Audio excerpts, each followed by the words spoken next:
முன்னாள் முதலமைச்சர் பேசினது அவர் ஏதோ பாதிச்சிருக்கும் போல. நீங்கள் மாப்பிள்ளை நீங்கள் தான் போட்டுனுக்கிற சட்டம் எந்தன்றது அந்த ரேஞ்சில் சொன்னது. அதனால் அவர் என்னன்னா எப்படின்னா 118 இந்த விசில் வந்துடும். இந்த படையப்பா படத்தில் நீலாம்பரி கேசட் போட்டு பார்க்கணும் இல்லைங்களா, ரிவைண்டு பண்ணி அந்த மாதிரி 118. அதே மாதிரி இன்னொரு படத்தில் பகவதியா என்னன்னு தெரியல, விஜய் சார் வந்து அப்படியே தியானம் பண்ணிருப்பாரு. 118 ஐயா ஒரு நிமிஷம், நீங்கள் கொஞ்சம் மனப்பாடம் பண்ணி 118 வச்சுக்கிறீங்க, ப்ராக்டிக்கலாக வாங்க. எப்போ கொஞ்சம் பேர் ராஜினாமா பண்ணிட்டாங்களோ அப்போவே 118 இல்லை. உங்களுக்கு தேவையான பெரும்பான்மை இருக்குது. உங்கள் ஆட்சியை கவுக்கிறதுக்கு யாருமே முயற்சி பண்ணல. நீங்களே பயந்து கான்ஃபிடென்ட்டாக இருங்கன்னு ஊராக போய் பொதுமக்களுக்கு என்ன பிரச்சனை, எதுக்கு கான்ஃபிடென்ட்டாக இருக்கணும்? புச்சா ஓட்டு போட போகிறாங்க, பிடிக்கலன்னா மாற்றி போட்டு போகிறாங்க, அவ்வளோதானே. விஜய் சாருக்கு உடனே பை எலெக்ஷன் நடத்தி உடனே போய் மக்களே உங்கள் விஜயை உங்ககிட்ட பிரிக்க பார்க்குறாங்க, உங்கள் ஆட்சி இது, உங்கள் ஆட்சியை கலைக்க பார்க்குறாங்க, அந்த திமுகவும் அந்த அதிமுகவும் சேர பார்க்குது அப்படின்னு ஒரு ஸ்கிரிப்ட் எல்லாம் போட்டு ரெடி பண்ணி வச்சுருக்கும்போது ரெடியாக இருக்கிறாங்க. அவங்க எலெக்ஷன் மோடில் இருக்கிறாங்க. கோர்ட்டுக்கு போனவொன்னே ஒரு நிமிஷம் வெயிட் பண்ணுங்க, நான் சொல்லும்போது நீங்கள் வா எல்லாரையும் கூப்பிட்டு எல்லாரையும் கேட்டுட்டு தான் இனிமேல்ட்டு தேர்தல் தேதி வரும். இப்போதைக்கு ஒரு 3 மாதத்துக்கு இன்னும் 1 மாதம் ஆகிடும் குறைஞ்சபட்சம். தேர்தல் என்பது கிடையாது. அதாவது நிறைய விஷயத்த ரொம்ப அழகாக கம்ஃபர்டபுளாக மறந்துட்டு போகிறாங்க. வந்த ஜனங்களுக்கு குடிக்க தண்ணி கொடுக்கணுன்ற அந்த ஒரு பேசிக் இங்கீதம் கூட இல்லாமல் நீங்கள் கூட்டம் நடத்துறீங்க. கோர்ட்டு கூட்டு வச்சு ஒரு சில விஷயங்கள்லாம் சொன்னதுக்கப்புறம் தான் குடிக்கிறதுக்கு தண்ணி வைக்கணுன்ற அந்த குறைந்தபட்சமே உங்களுக்கு தெரியும். அப்படியே எல்லாம் திப்பு ஓடி வரணும். சேரு போட மாட்டீங்க. உங்களுக்கு இன்றைக்கி சேரு போட்டு உட்காந்து மேலே கூரை உட்காந்து தண்ணி குடிச்சிட்டு கை தட்டி விசில் அடிக்கிறீங்க. யார் காரணம்? இதான் எங்களை மாதிரி பத்திரிகைக்காரங்க, அங்கே போய் மிதிப்பட்டவங்க, கோர்ட்டு, தேர்தல் ஆணையம், எதிர்கட்சிகள், இதெல்லாம் தான் காரணம். உங்கள் விஜயண்ணா உங்களை மரியாதையாக மாண்பா நடத்துறதுக்கு யார் காரணம்? மற்றவங்க தான், விஜயண்ணா கிடையாது. மனு நிறைய பேர் எடுத்துன்னு போகிறாங்க. இப்போ கொடுக்குறதுக்கு மனு வாங்குவார் விஜயண்ணா சொல்லிக்கிறாரு. எங்கே மனு வாங்கின மாதிரி நான் பார்க்கவே இல்லை. எல்லாருக்கும் ஒரு எதிர்பார்ப்பு, செய்வாருன்னு, நிறைய செய்வார். நானும் சொல்கிறேன். லிபர்டி தமிழ் நேயர்களுக்கு வணக்கம். இன்றைய நேர்காணலில் நாம் சந்திக்க இருப்பவர் பத்திரிகையாளர் கோட்டீஸ்வரன் அவர்கள். வணக்கம் சார். வணக்கம். நேயர்களுக்கு அன்பு வணக்கம். கரூரில் விஜய் அவர்களோட பேச்சில் அந்த இடைத்தேர்தல் குறித்து பேசியிருந்தார். அந்த இடைத்தேர்தலில் அது ஒரு பாடமாக இருக்கணும், அதிமுக திமுக தூக்கி தொடச்சி எரியணும் தமிழ்நாட்டை விட்டு அப்படிங்கிறாரு. 2 பேருமே கூட்டு களவாணிகள் தான், அதனால் இடைத்தேர்தலில் தொடச்சி எரியணும்னு சொல்கிறாரு. இன்னொரு பக்கம் இடைத்தேர்தல் 5 தொகுதிகளுக்கு ரத்து பண்ணுறாங்க தேர்தல் ஆணையம். அதை எப்படி பார்க்குறீங்கண்ணா? இந்த இடைத்தேர்தல் இவர் தொடச்சி எரியணும்னு சொல்கிறார், இன்னொரு பக்கம் தேர்தல் ரத்து, இது எப்படி பார்க்குறீங்க? தேர்தல் ரத்துனா தேர்தல் தள்ளி வைப்பு மாதிரி அது கிட்டத்தட்ட. அதாவது விஜய் சாருக்கு உடனே பை எலெக்ஷன் நடத்தி உடனே போய் மக்களே உங்கள் விஜயை உங்ககிட்ட பிரிக்க பார்க்குறாங்க, உங்கள் ஆட்சி இது, உங்கள் ஆட்சியை கலைக்க பார்க்குறாங்க, அந்த திமுகவும் அந்த அதிமுகவும் சேர பார்க்குது அப்படின்னு ஒரு ஸ்கிரிப்ட் எல்லாம் போட்டு ரெடி பண்ணி வச்சுருக்கும்போது ரெடியாக இருக்கிறாங்க. அவங்க எலெக்ஷன் மோடில் இருக்கிறாங்க. கோர்ட்டுக்கு போனவொன்னே ஒரு நிமிஷம் வெயிட் பண்ணுங்க, நான் சொல்லும்போது நீங்கள் வா எல்லாரையும் கூப்பிட்டு எல்லாரையும் கேட்டுட்டு தான் இனிமேல்ட்டு தேர்தல் தேதி வரும். இப்போதைக்கு ஒரு 3 மாதத்துக்கு இன்னும் 1 மாதம் ஆகிடும் குறைஞ்சபட்சம். தேர்தல் என்பது கிடையாது, தள்ளி போகிறதுக்கு வாய்ப்பு இருக்குது. இதெல்லாம் தேவையில்லாத இவரோட ஆசைக்காக, இவரோட தேவைக்காக. முன்னாள் முதலமைச்சர் பேசினது அவர் ஏதோ பாதிச்சிருக்கும் போல். நீங்கள் மாப்பிள்ளை நீங்கள் தான் போட்டுனுக்கிற சட்டம் எந்தன்றது அந்த ரேஞ்சில் சொன்னது. அதனால் அவர் என்னன்னா எப்படின்னா 118 இந்த விசில் வந்துடணும். இப்போ இந்த படையப்பா படத்தில் நீலாம்பரி கேசட் போட்டு பார்க்கணும் இல்லைங்களா, ரிவைண்டு பண்ணி அந்த மாதிரி 118. அதே மாதிரி இன்னொரு படத்தில் பகவதியா என்னன்னு தெரியல, விஜய் சார் அப்படியே தியானம் பண்ணிருப்பார். ஃப்ரெண்ட்ஸ் ஒரு படம், அதாவது ஃபஸ்ட்டு வில்லம் பண்ணுவான், அதான் அதே மாதிரி அப்புறம் இவர் பண்ணுவார். அதே மாதிரி இவர் என்ன பண்ணால் தியானம் 118. ஐயா ஒரு நிமிஷம், நீங்கள் கொஞ்சம் மனப்பாடம் பண்ணி 118 வச்சுக்கிறீங்க, ப்ராக்டிக்கலாக வாங்க. எப்போ கொஞ்சம் பேர் ராஜினாமா பண்ணிட்டாங்களோ அப்போவே 118 இல்லை. உங்களுக்கு தேவையான பெரும்பான்மை இருக்குது. உங்கள் ஆட்சியை கவுக்கிறதுக்கு யாருமே முயற்சி பண்ணல. நீங்களே பயந்து கான்ஃபிடென்ட்டாக இருங்கன்னு ஊராக போய் அவங்க இப்போ பொதுமக்களுக்கு என்ன பிரச்சனை, எதுக்கு கான்ஃபிடென்ட்டாக இருக்கணும்? புச்சா ஓட்டு போட போகிறாங்க, பிடிக்கலன்னா மாற்றி போட்டு போகிறாங்க, அவ்வளோதானே. ஆட்சியை கலைக்க மாட்டாங்க. நம்ம ஆட்சி யார் ஆட்சியை கலைக்கணும்? சரி, ஸ்டாலின் சாரை பார்த்தா ஆட்சியை கலைக்கிற மாதிரி தெரியுதா? அவரே உடம்பு சரியில்லாமல் எங்கே வெளிநாடுலாம் பயணம் பண்ணிக்கிறாரு. ஒருத்தர் சிங்கப்பூர் போனார், எப்போ திருப்பி வரலாமா வானாமான்னு அவர் உக்காந்துக்கிறாரு. செந்தில் பாலாஜி நீங்களே பெயிலு வாழை மீன், வஞ்சிர மீன், ஜாமீன் எல்லா மீனையும் வாங்கி வச்சுக்கணுன்ற மாதிரி அவர் சுற்றினுக்கிறாரு. இது திமுக பிரச்சனை. இப்போ அதிமுக பிரச்சனைக்கு வருவோம். அதிமுகவில் எடப்பாடி பழனிசாமி கிட்ட எங்கப்பா இலை தான் இருக்குது, பாதி இலை தான் இருக்குது, மீதி எங்கே யார் எடுத்துன்னு போகிறதுனே தெரியலையே, கட்சியே இதுவாக இருக்குது, ஐடி விங் சரியாக வேலை செய்யலை, அதை சரியாக செய்யலை, இதை சரியாக செய்யலை சொல்லின்னு இருக்கும்போது அந்த அணிலேருந்து 2 பேர் ஓடி போயிடறான். அந்த கட்சியினுடைய நிலைமை அதை விட மோசமாக இருக்குது. சரி, நாம் தமிழர் கட்சி அண்ணன் சீமானை பற்றி ஆட்சி கலைக்கிற மாதிரி தெரியுதா? இல்லை வைகோ அவர்கள் அவர் கலைக்க வாய்ப்பு இருக்கா?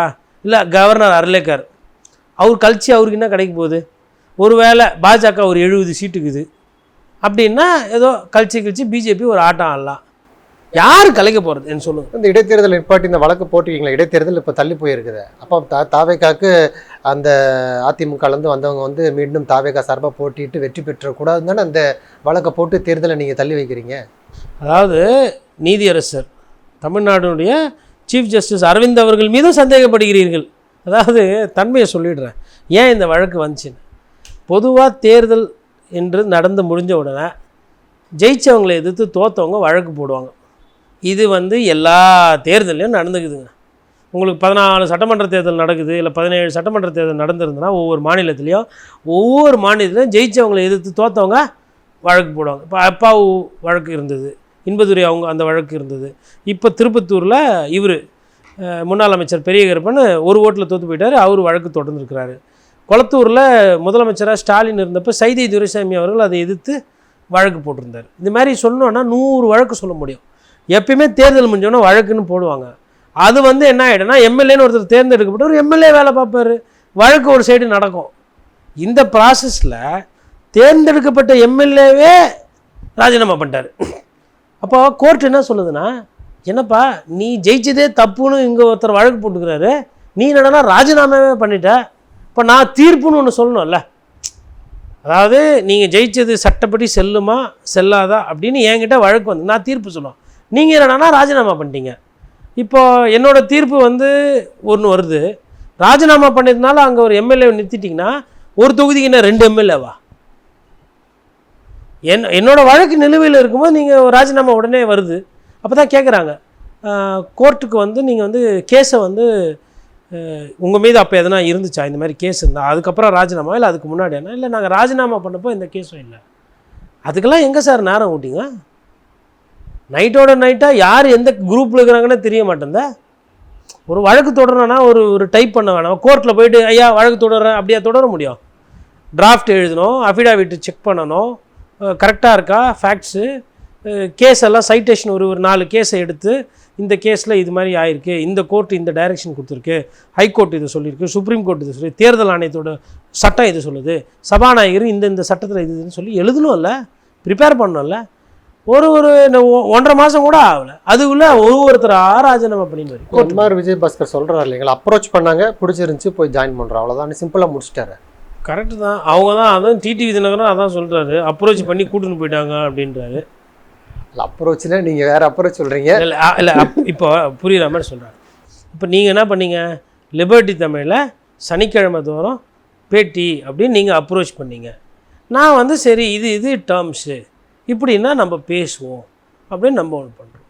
இதற்கு நீங்கள் வந்து ஒரு ஊதியம் எனக்கு கொடுக்குறீங்க, நான் வாங்கிக்கிறேன். அப்போ நீங்கள் என்ன அப்ரோச் பண்ணுறீங்க, நான் ஒரு பேரத்தை சொல்கிறேன், இல்லை ஒரு விலையை சொல்கிறேன், இல்லை என்னோட கூலியை சொல்கிறேன், அது நீங்கள் ஒத்துப்பட்ட நீங்கள் கொடுக்குறீங்க, இப்போ பேசுகிறோம். இதுதான் வந்து ஒரு சங்கிலி, ரைட்டா?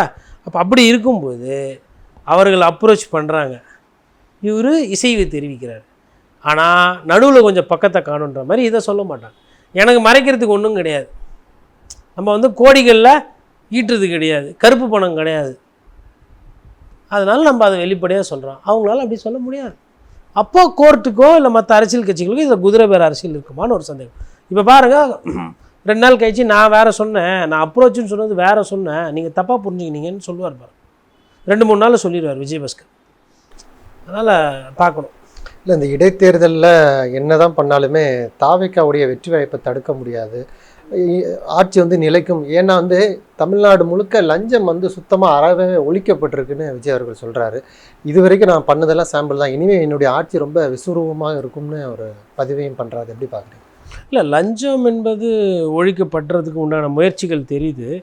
ஏன்னா குதிரை பேரம் பண்ணும்போது லஞ்சம்லாம் பிஸ்கெட்டு பெருசாக இப்போ லஞ்சன்றது அதாவது புரிகிற மாதிரி சொல்லுவோம். லஞ்சம் வந்துங்க ஒரு வேலையை சின்ன வேலையை செஞ்சு கொடுக்குறதுக்கு வரலாம். இப்போ ஒரு வீடு கட்டுறாங்க அப்படின்னா 2 லட்சம் 5 லட்சம் லஞ்சம். பெரிய சைட்டு ப்ரொமோட் பண்ணுறாங்க பல கோடியில், அப்போ லஞ்சம் வந்து ஒரு 5 கோடி 10 கோடியாக வரும். இப்போது அதிகாரி வாங்குறது லஞ்சம், அரசியல்வாதி பண்ணுறது ஊழல். இப்போ அதிகாரியோட அந்த லஞ்சத்தை வந்து நீங்கள் தவிர்க்கிறதுக்கு உண்டான அந்த முயற்சிகள் எடுக்கிறீங்க அப்படின்ற மாதிரி பார்த்தா கூட வேறு எதுனா பெருசாக விஷயங்களில் தப்பு நடக்காதுன்னு நம்ம இன்றைக்கி தேதியில் சொல்ல முடியாது. இப்போ நீங்கள் யாரெல்லாம் சேர்த்துக்கிறீங்க கட்சியில்? கரூர் விஜயபாஸ்கர் ஐயா, அவர் மீது மணல் கொள்ளையடித்தார், ஆற்றுப்படுகையிலேருந்து மணல் நோண்டினார் அப்படின்ற அந்த சிக்கலெல்லாம் அவர்கிட்ட இருக்குது. சொத்து வருமானத்துக்கு அதிகமாக சொத்து சேர்த்தார் சொல்லிட்டு ஒரு வழக்கெல்லாம் இருக்குது.